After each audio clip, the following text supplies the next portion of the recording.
Hello, hello, hello. Welcome back to the podcast. Today we're going to talk about the 5 skills that changed me before I changed my relationship with money. I've been thinking about this for a while now. I have been sharing so much value and content on social media, on LinkedIn, on YouTube, on here at the podcast. And I've wanted to make sure the link is established.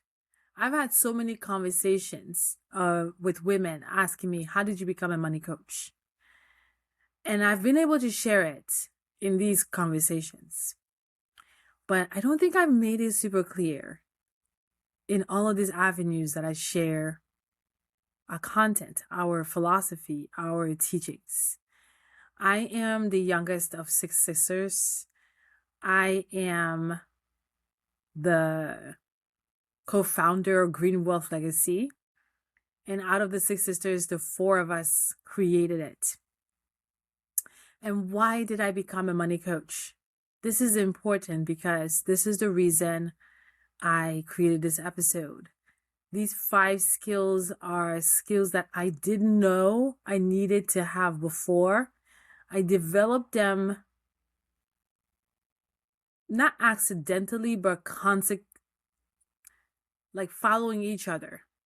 It wasn't like I woke up and realized these are 5 skills that I needed to develop. They kind of just happened. And as I look back, this is what changed me before I was able to change my relationship with money. And I want to share that with you all today, not just for the sake of sharing, but to give you a full picture, to help you understand that what is going on between you and your money is bigger than you think. What I used to think was, it's just money. I should just know it already. And I'll figure it out eventually. And I never figured it out until I learned these skills. This is so important because we have the tendency to neglect and undermine the things that make the most difference in our lives.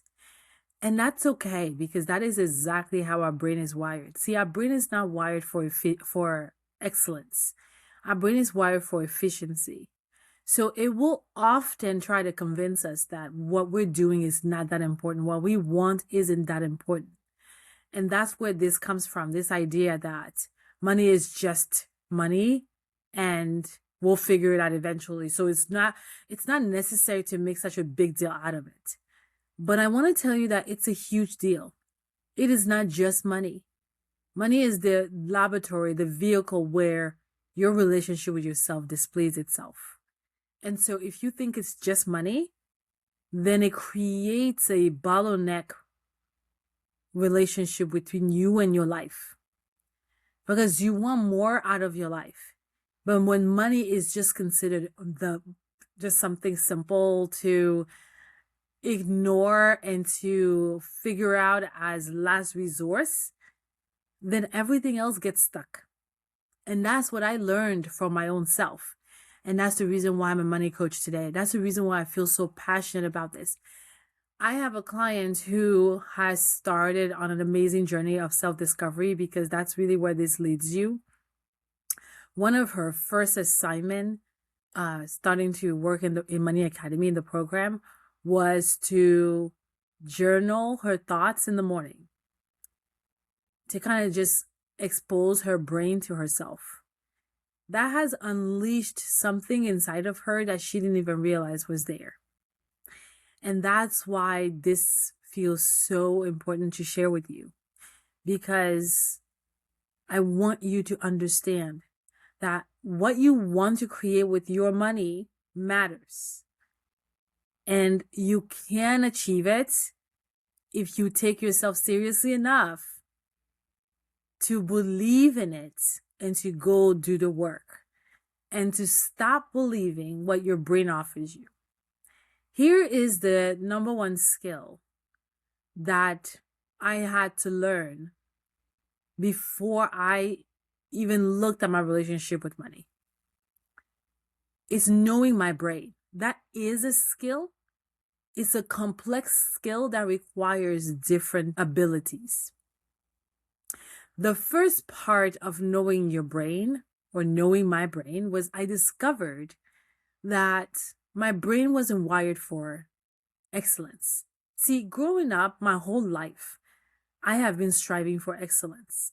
I love excellence. I love doing something fully, all in.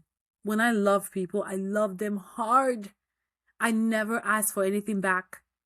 When I clean very well. I look back and I make sure I'm proud of it. When I take on a task, all the jobs that I've done in the past in my life, all the careers that I've gone through, I always made sure I was the most improved employee because I believe in excellence. But my brain isn't wired for excellence. So I was always at war with my brain because I wanted it to want excellence, like I wanted it, but it didn't. My brain is wired for efficiency. It likes to find the thing that you do once or twice and lock that in and keep doing that over and over and just get stuck on that loop, because then it becomes really good at doing the same thing over and over, even if that thing isn't useful, isn't beneficial. So like if you take on a bad habit or on a random Tuesday and it's easy to do, which usually bad habits are very easy to access, your brain is going to be like, this is easy, I'm sticking with this. Which is the reason why bad habits are so easy to latch onto and so hard to let go of. Because our brain finds them super simple to replicate, to duplicate, to repeat, and it will keep doing that. And one of the other aspects of this is I didn't realize that my brain needed me to step up to give a direction. I thought it was just going to go along with my desire for excellence. But when I realized that no, my brain is not wired for excellence, so it will always go to war with me, not because it's wanting to hurt me, but because it's doing what it's good at. And so knowing my brain requires that I understand that I have to take the driver's seat. I have to drive the bus. I have to drive my life. I have to take full responsibility of my results, of my reality. I can't let that be the job of my brain. My brain is a software, a computer who just wants to be given direction, and it'll go and implement the direction and execute, because it's really good at executing clear, direct directions. That was a pivotal moment for me, because see, I learned to finally believe that my thoughts create my reality. I learned to believe that I become what I think about most of the time. It was really important for me to believe that before I even address money, because money is a reflection of who I am on the inside. And if who I am on the inside is a combination of unconscious thoughts, because I don't even know that I am the result, I'm the fruit of my thinking, then my money reflected that. It was so important for me to understand that, to finally take full responsibility of my thinking, of my brain. That changed everything. I remember reflecting on that thought. My thoughts create my results. Like, what does that even mean?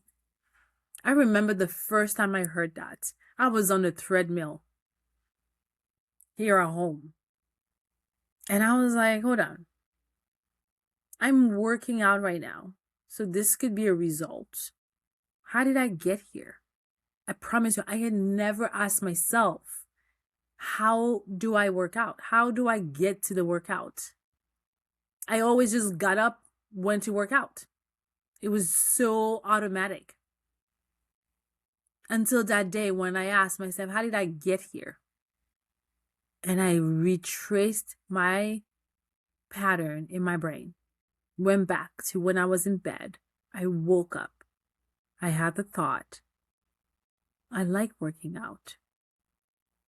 It got me up because I felt driven. And here I was on the treadmill. So that's what happened. That was amazing. I realized, wait, so I gave myself direction when I thought that thought. Amazing. What else am I doing with my brain that I'm not aware of? It was fascinating.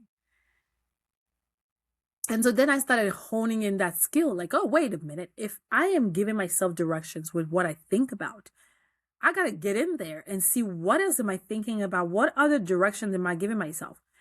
And it was so good to go in my brain and do the inventory, to expose my own thoughts. I started sorting out my thoughts, seeing the thoughts that I've been repeating over and over since my childhood. I saw the thoughts that created excellence in my life that I was very proud of.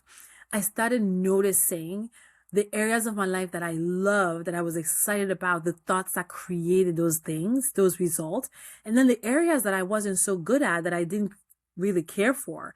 What were the thoughts? So for instance, there was one thought that was like the most paramount thought in my life. Even though I loved excellence, I kept thinking, I can't have it all. That was the one most predominant thought I took with me all day long, every day for years and years. And I revealed it to myself. Oh, so this is what I've been thinking about. I can't have it all. And that always got me stuck, because I would try different things. And when it didn't work, I would quit because I thought I can't have it all. So why keep going? So good. So that's a skill. That's skill number one. Understanding that your brain is not wired for excellence. It's wired for efficiency. And your thoughts create your results. See, I told you that this skill has different layers. You really need to understand your brain.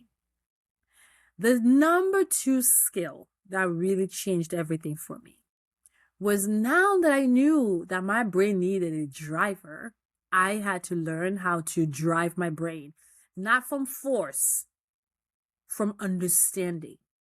See, my brain is mine. It belongs to me. It's not here as my enemy. I do not believe I have a gremlin in my brain.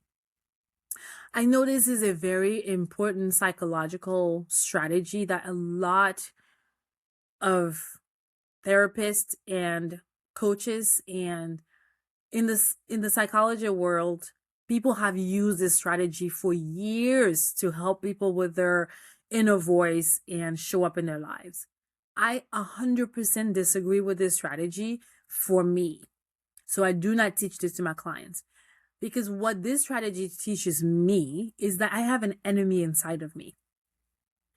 I don't want to go to bed thinking I have an enemy inside of me. My brain isn't trying to hurt me. My brain is just being efficient at what it was designed to do in the imperfect state that we are in. Okay?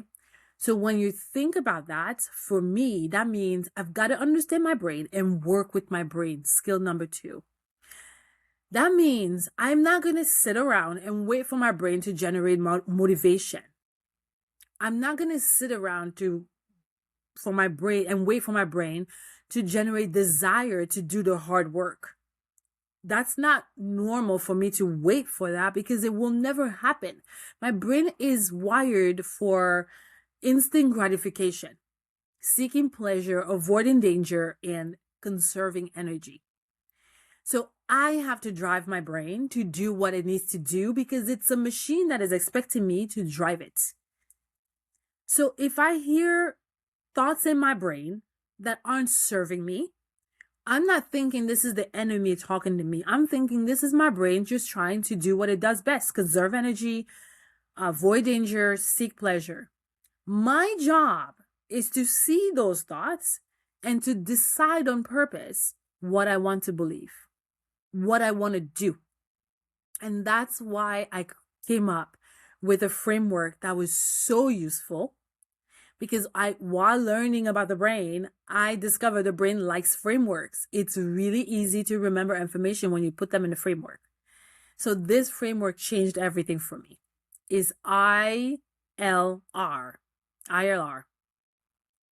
Identify the thoughts that you're thinking in the moment. And if it's useful, great, keep it. But if it's not useful and you know a thought isn't useful, when it's not driving you to create results that you want. So for instance, the thought is, I can't have it all, was not useful for me. So once I identify it, the next step in the framework is to let it go. And all of this is in my power because thoughts are optional. They're not set in stones. I can just decide that this thought isn't for me. I don't want it. It's a guest that came in my house and now I'm not okay with this guest staying. You gotta go. Goodbye. And R is the third level of the framework. Renovate. Bringing in a guest that I actually want in my house. A thought that I want to keep thinking on purpose. And that thought was, I replaced the I can't have it all with I can have anything I set my mind to. And actually believe that. And there's different variation of that thought. I am the master of my life. I am the master of my destiny. I choose my thoughts on purpose. I'm grateful for the gift of thought so that I can choose what I think about on purpose. I can create my own reality. So when I think those thoughts, I feel powerful. I feel able. I feel capable. And I go to work and I create my results. Isn't that amazing? And I'm not concerned with the gremlin in my brain. I'm not concerned with however other versions people give this voice in your mind telling you to do opposite things. When I have thoughts that generate self-doubt, I see them, I observe them, and I watch them. And then I make a decision if I'm going to keep going with them. That is the skill of working with your brain. I do not believe in taking on someone else's persona to show up in my life. In my life, I'm Christiane. I'm Christiane all day long. I'm Christiane 1.0, 2.0, 3.0, 4.0, 5.0. Those are the versions of me I'm becoming every single year. But I do not have a different name. I used to carry this name. One of my friend's kid gave me a name. It was Lucy. And for the longest time, every time people heard the name Lucy, they thought it was the gremlin, right? Because everyone is always walking around talking about they have two people inside of them, which we do. And sometimes people will give a name to that voice in their brain that is telling them to stay the same, play small, and all that good stuff, right? And so people kept asking me if this was Lucy. And I could not tell them yes, because I have never believed my whole life that there was someone inside of me that wanted to hurt me, that wanted something small for me.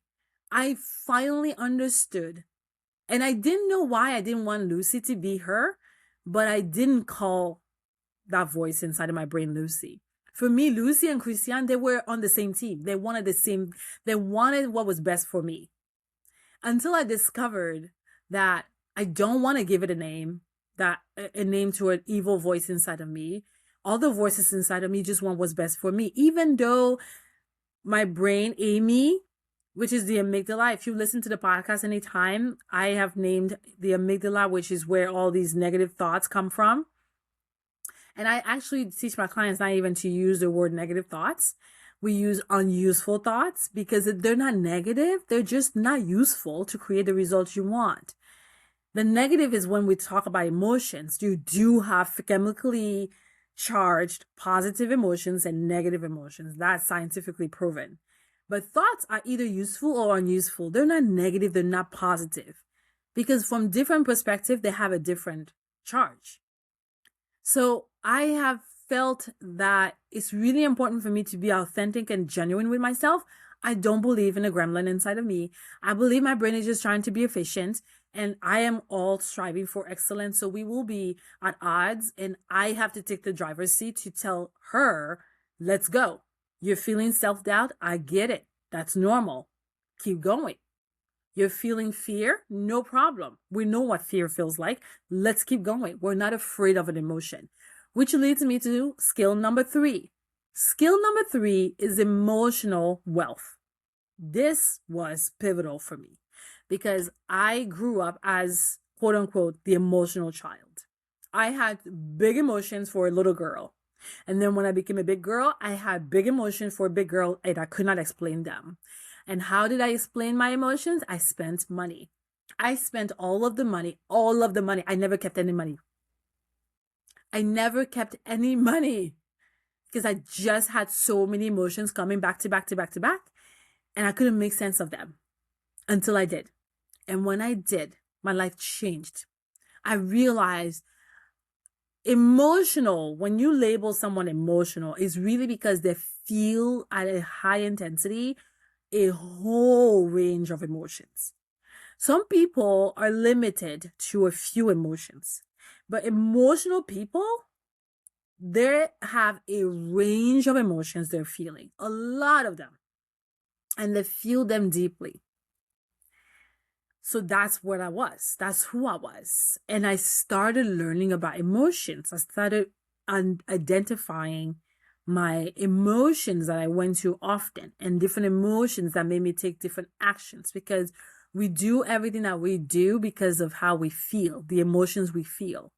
So while your thoughts create your results, they only do that because they generate an emotion, a feeling that drives you to take actions, which becomes your reality.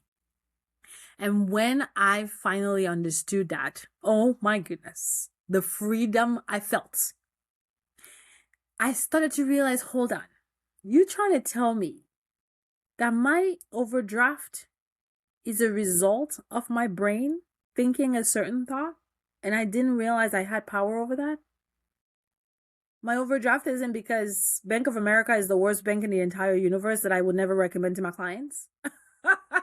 And no, I do. If you are where you have access to Bank of America, you can bank with them. You can bank with any bank. We don't mind. But you see what I mean? You mean to tell me that I shouldn't be blaming the financial advisor who didn't tell me or didn't really emphasize how bad of a decision it was for me to cash out my retirement fund? But now that I don't believe in bad decisions, I also am grateful for that version of me that did that. But I spent years blaming him. Like, why didn't he tell me that what I was doing wasn't right? Why didn't my parents talk to me about money when I was a kid? You mean to tell me I don't need to blame them anymore because I am creating my own reality? My parents didn't create my reality by not talking about money. Do you see what I mean?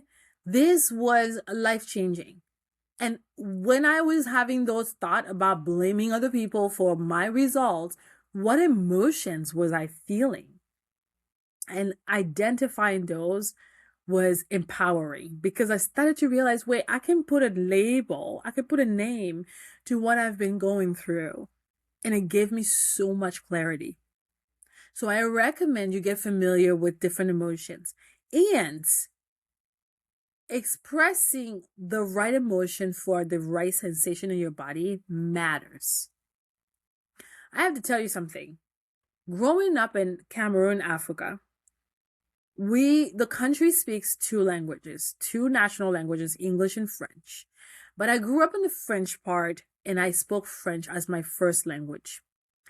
And I learned English in school as my second language, but I didn't take English seriously. So I came to America when I was 17, and I was immersed into English. And eventually, after I became very fluent in English, it dawned on me why, for the first time in my life, I was free. I felt emotionally free inside of my heart. Because with English, maybe if you are only a single language speaker, you may not relate to this, but if you speak multiple language, you might be able to understand what I'm about to say. English is way more expressive than French.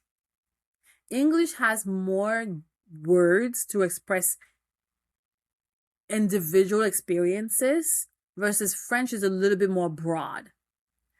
French uses the same word for like and love versus English uses like and love. And as an expressive, emotional human being that I am, I needed to be clear that I'm saying like, I'm not saying love.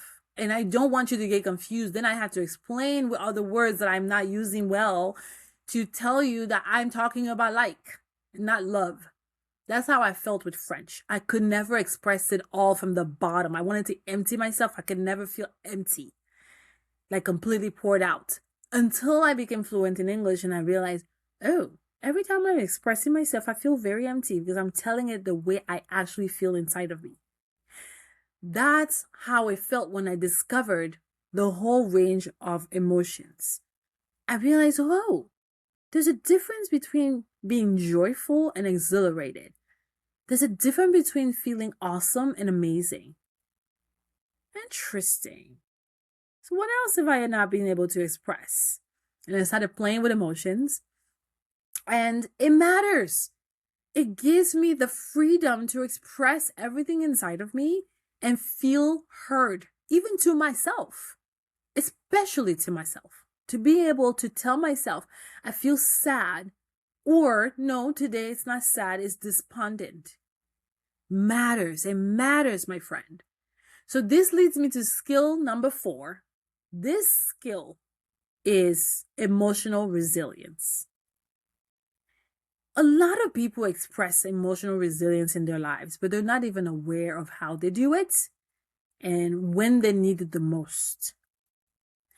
And the way I teach emotional resilience is from a deep place of self-love. I'm not talking about pushing through and overcoming obstacles. I'm talking about moving with and using the obstacle and turning it into a power move or a power boost to take you to the next level. I'm talking about welcoming the challenges in life, receiving them, allowing them, taking them on, and turning them into power boosters. So when I'm going through a difficult time, I'm not thinking to myself, I can't wait to get through this. I'm thinking to myself, what am I going to learn through this? Who is the version of me that's going to come out on the other side? This matters because this requires that you have a hold of your emotions. The only reason we are going through a difficult time and we want to get through it as fast as possible, we want to overcome it, we want to push through it, is because we are very uncomfortable with the emotions we're feeling as we're facing the challenges. And because I understand my emotions and I know I create my reality, I know I'm responsible for the way I think, I'm not afraid of an emotion. So when I feel that emotion, I study it. I get familiar with it. I get intimate with it. Uncertainty, fear, dread, anxiety, self-doubt, imposter syndrome. I don't run away from those emotions. I study them. Like, whoa, what am I feeling right now? What's going on? What am I learning here? Why is this here? What is it trying to tell me? Who do I become when I can integrate this into my life? When I can look at self-doubt and not freak out and show up bigger and taller, larger than the self-doubt? That's what I've spent the last 5+ years studying. And I am so proud that I'm not afraid of an emotion. I am not. I'm no longer embarrassed. I can literally fall in a crowd of people and laugh with all of the people and genuinely laugh and literally not feel any embarrassment in my heart. I've done it. I was at a networking meeting one time with my networking group and I felt so, it was just the most beautiful fall. As a matter of fact, I really did see the art in the fall. It was beautiful. I so wish we would have recorded it. I felt like if I had fallen all the way, I would have face planted. But thank goodness I'm very agile because of my fitness, and I picked myself up before my face hit the ground. But it was I don't even know what the right word is to express that. It was not gracious at all. It wasn't graceful at all. It was just so back in the days, it would have been very embarrassing. Like, I was going and I couldn't catch myself until I did, but like it was like a long distance fall.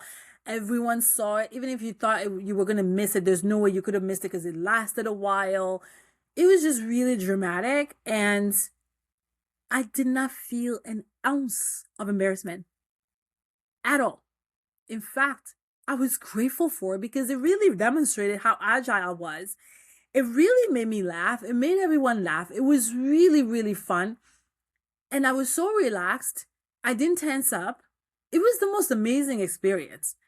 I am so grateful it happened. That's because I have really developed this intimacy with my emotions. And it's a work that creates a new version of me as I do it. I meet with potential clients all the time who are interested in working with me. They either want to be working in the one-on-one program or in Money Academy, which is our membership. And a lot of them say no, they're not going to do it. I don't walk away thinking, oh, what's wrong with me? How did I mess up that sale? It's not a sale for me. It's a moment to explore what's possible for a woman. And when she says no, I walk away thinking, how did I not explain to her the value of this service? I missed something. So I go back and review what I missed and I learn from it. And now I've gotten so good that I do it right away. In the moment, as soon as I get off the call and she said, no, I'm not going to do it, I sit down and really review the conversation. Like, where did I drop the ball? Because I create my results. It's not because she wasn't interested. It's because I didn't show her the value. I missed something. See, if you are not familiar with failure and missing the point, you're going to come off from a call like that and go cry for hours and hours and take weeks before you even think about learning anything from it. Most people don't even learn. They just move on. They try to forget about the whole experience. They don't want to talk about it. They're traumatized. But I don't get traumatized by failure. I embrace it. It is welcome in my life. And this is because I don't panic over negative emotions. I welcome them. I understand there are negative emotions and there are positive emotions, and they're both here for me. And when I understand that the value of these, I know how to move myself from a negative emotion to a positive emotion. I know how to bring in a positive emotion to feel empowered and ready to take action. I know how to move into skill number 5, which is evaluating, looking at my results objectively and understanding what created them, instead of being afraid of looking at them and panicking that something is wrong with me, that I'm not worthy of the work, the goal that I'm aiming for. When I think about 100 members in Money Academy, I'm not thinking I'm too big for my britches. I'm thinking, of course, I want thousands, but I want to get started with 100. I deserve it, not for me, but the women, the 100 women that are in Money Academy, that deserve to have financial confidence, to build it, to feel the self-trust that I teach, in the language that I teach. I feel empowered by those thoughts and I take action. So evaluating, which is skill number 5, is an important skill that no one does. No one at the end of the week looks at the week and say, how did I show up? Where is my responsibility? And how do I want to do better next week? Because looking at what didn't go well is so traumatic for most people. But I want to invite you to think about it, because that's what I had to do, right? I had to come to a point in my life where I realized this relationship with money is not working and I need to do something about it. That was first step in evaluating for me. For the first time, I owned it because I learned to take full responsibility. I was like, okay, spending all of my money all of the time is not actually where I want to take my life. So what's going on? Evaluating isn't just picking out what I'm doing wrong. It's to see what truly is happening from a place of no judgment. Really being an observer in your life and noticing what is going on. Like, Christiane, tell me all the things. What's happening? Why are we creating these results? From a really honest place. What's creating these results? Let's pull out all the thoughts. Let's put them down on paper. Let's explore them. How do you feel when you think these thoughts? And we explore the emotions. What did you do right? What didn't go well? What would you do different? How will you show up differently? So on my weight loss journey, I have to do the same thing. After I eat, I always ask myself, did you really eat in abundance? Are you satisfied? Or did you overeat? And if you overate, why did you do that? Really exploring myself. You know what this does when I evaluate from this objective place and not with a lot of judgment? First of all, it allows my brain to feel relaxed and not go to survival mode. And so it gives me the truth. Because if it goes into survival mode because I'm judging myself, I won't get the truth. It will give me some superficial information just so we can get through the evaluation and move on. So, but when I'm relaxed and allowing my nervous system to realize I'm not going to do anything to you, I'm not going to berate you, I'm not going to abuse you, I'm not going to ask you what's wrong with you, because nothing is wrong with you. I know exactly what didn't go well because of the brain, our desire to conserve energy, seek pleasure, and avoid danger. Then let's just explore what happened. So I'm in a relaxed state, and now I can really pull the truth out of my brain. And when I pull the truth out of my brain, I see it clearly. I see exactly what didn't go well. I see exactly what went well. So I celebrate that. I celebrate that with so much passion, with so much in depth. And then when I realize what didn't go well, I create a plan for what I'm going to do different. And how am I going to feel when I do implement the different? It's not going to be roses and daisies, because if I want to actually show up differently, I have to be able to feel differently. And because I'm not familiar with the different emotions that are required to show up differently, I will be uncomfortable. I welcome the discomfort, which is why I was able to change my relationship with money. Once I learned how to understand my brain, how to work with my brain, how to understand my emotional vocabulary, and hop between negative emotions to positive emotion on purpose, and evaluate with no judgment, with full clarity of mind, with honesty, my relationship with money changed. My bank account started to change. My money, my dollar sign in the bank changed, because I showed up for my money every single day. I was no longer avoiding. I was no longer hiding. I was no longer using excuses to skip the important parts in my relationship with money. I started to understand how to create money, how to save money, how to keep money, how to invest money. All financial skills that everyone talks about, but nobody understands. You have to create a deep connection with yourself first before you can implement those strategies. I wanted to share this part of my relationship with money to show you there is a fundamental work that is required to do before the money shifts, before the money changes. And if you want a permanent, sustainable relationship with money that creates the life that you desire, this is the work to be done. This is the work that I teach in Money Academy. This is the work that I teach my clients, even when the ones doing one-on-one, because when you are actually doing the one-on-one program, you have access to every single one of the 4 coaches, 1 hour every single week to tackle your relationship with money and the future you're trying to plan. And you also have access to Money Academy, which is where I have all these skills broken down into practical ways to implement them. And this is the work we do. And our clients can see, our members can see that the foundational work is super important before the money shows up. And it works every single time. It's a work that I'm so passionate about, which is why I just had to become a money coach. There was no way I was going to do something else in my life, because I had to share this with other women that are in this economy, in this world, and still feeling a tug of war in their relationship with money. So if any of what I've said has been useful and has resonated, and you are curious to know how to take it further, to apply it in your own life, I want to invite you to visit our website, greenwealthlegacy.com, and sign up for a free consultation where you and I will meet and we'll discuss your personal situation, how this will change your life as it has changed mine and is changing the lives of our clients. This was today's episode.